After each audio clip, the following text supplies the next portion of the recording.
Hi, I'm Tonya Caruso. Welcome to Comcast Local Edition, a local movement to honor our Korean War veterans. Joining us in our studio this half hour is State Representative Matt Smith.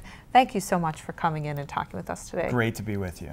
A big local effort underway honoring the Korean War vets, and tell me about this. Yeah, we just had Veterans Day, and a couple years ago what we did was we put together an event to honor World War II veterans. So we had all the World War II veterans we could locate from the 42nd Legislative District come to the Bethel Park Community Center, and the event was really well attended, went really well. So what we're going to try to do is honor the vets as we work our way to the present. So we're going to honor the Korean War veterans on March 25th, 2010 at the same location at the Bethel Park Community Center. So someone watching at home who either is a Korean War veteran or knows someone who is, what do they need to do to be able to take part in this? They can simply go onto my website. There's a Korean War Veterans event link right there where they can fill out all the pertinent information. It will all be kept confidential.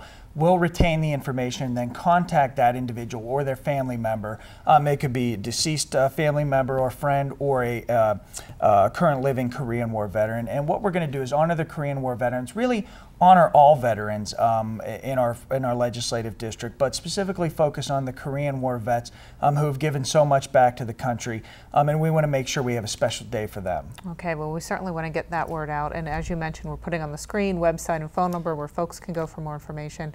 Let's move on to Harrisburg and talk about how things are progressing when it comes to the pension deficit. I know there's been some talk in Harrisburg. Yeah, we've talked before in the reform context, whether it's cutting the size of the legislature, cutting the budget of the legislature. And in that context, I really view pension reform as one of the most significant issues we're going to face over the next 5 to 10 years as a Commonwealth.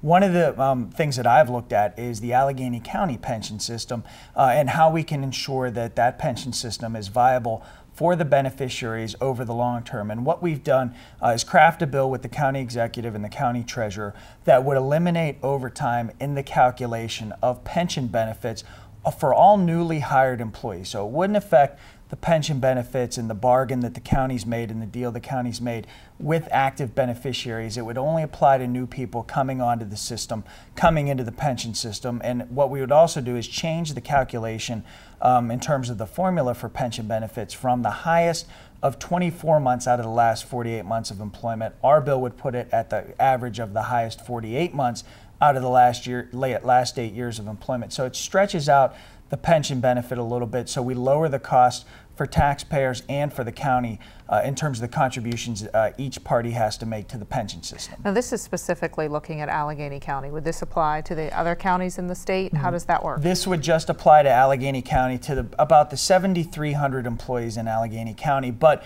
what it does is, what we think it'll do is provide the framework for other counties and for PSERS and SERS going forward to look at what we've done in Allegheny County as a potential model to maintain pension systems throughout the state. So if it's only for Allegheny County, then do you only need the support of the Allegheny County delegation? How does that work? No, we would need the support of it because it's a change to the Home Rule Charter. We would need the support of the entire legislature. We have bipartisan support, Republicans and Democrats. Representative Turzai is the #2 co-sponsor in the House, and Senator Ori is the #1 sponsor in the Senate. So we have significant bipartisan support.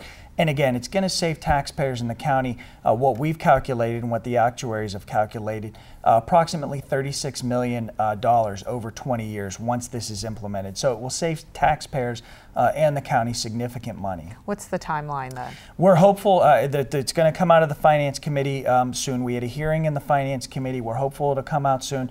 When it does come out, we're very optimistic that it will be fast-tracked in the House and in the Senate, and will go on to the governor's desk for his signature, because it is, again, something that has received significant bipartisan support. How long would the transition be then? It would be, the first 5 years would really be the transition period until new employees are coming on board, because again, it would only apply to new employees. So about 5 years, and then after 20 years, about $36 million in savings. State Representative Matt Smith, do come back. We'll talk about some other things. Thanks for coming in. Definitely, thank you. You're welcome. I'm Tonya Caruso. Thanks for watching Comcast Local Edition. We'll send you back now to HLN.